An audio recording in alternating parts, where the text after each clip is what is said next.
This morning, I'm not the only one making the commute. I'm joining hundreds of farmers from across the country who are headed to Westminster to take part in today's Pancake Day rally. Shrove Tuesday marks the third time farmers have protested in London. They're using Pancake Day to show the cost of production, even when making something simple like a pancake. Unlike last time, protesters weren't allowed to bring machinery without authorisation, but that didn't stop hundreds of farmers from gathering on Whitehall on foot to make their concerns heard. I'm here because the Chancellor rather suddenly changed the taxation laws on inheritance of agricultural holdings, and it's rather unfair because although a farmer dies, the farm doesn't die. The government have got this tax all wrong. They've set the threshold way too low. They haven't done their homework. They haven't got their figures right. And this tax is going to hit way more normal family farms than what the government are trying to make out. There's lots of independent bodies, industry bodies, now all the major British retailers, supermarkets. So many people have come out to say that the government haven't got it right and they need to have a rethink.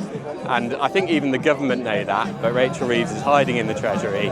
She's not willing to come out, talk to the farmers, understand and sort of make the changes that could achieve what the government want to achieve without hitting family farms.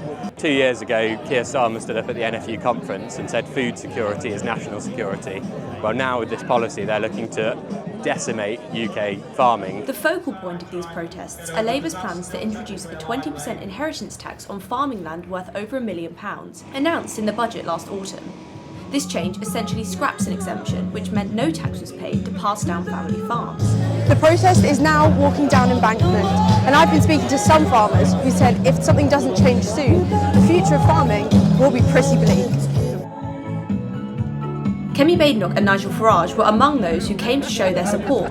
This is not your fault, and we will do everything we can to fix this. We will reverse this at the first opportunity. They asked farmers to go and get some advice from professionals. Well, guess what? The farmers have done that, and the professionals who work with farming, with the farming sector day in, day out, have shown that the figures the Treasury ministers are relying on are wrong, and that up to 5 times the number of farms they claim could be affected will in fact be affected. But we know that this is having a dreadful impact on people today and over the last few months, because families are genuinely terrified about what this tax bill will mean for them and their family homes. You look at this machinery around us. The value of this machinery is all that's needed to make simply pancakes. Imagine the rest of the food chain, and yet Labour are refusing to listen to this. Labour challenged the farmers' claims that this change will significantly damage farms and dispute the number of farms set to be impacted. Instead, they're emphasising the £5 billion investment they're making into British farming to back British produce and its farmers. Our commitment to farmers remains steadfast. This is a fair and balanced approach which helps fix the public services we all rely on. Although some farmers were disappointed that no Labour ministers turned up, they made it very clear that they plan to be back. So, it seems we're at a bit of a stalemate.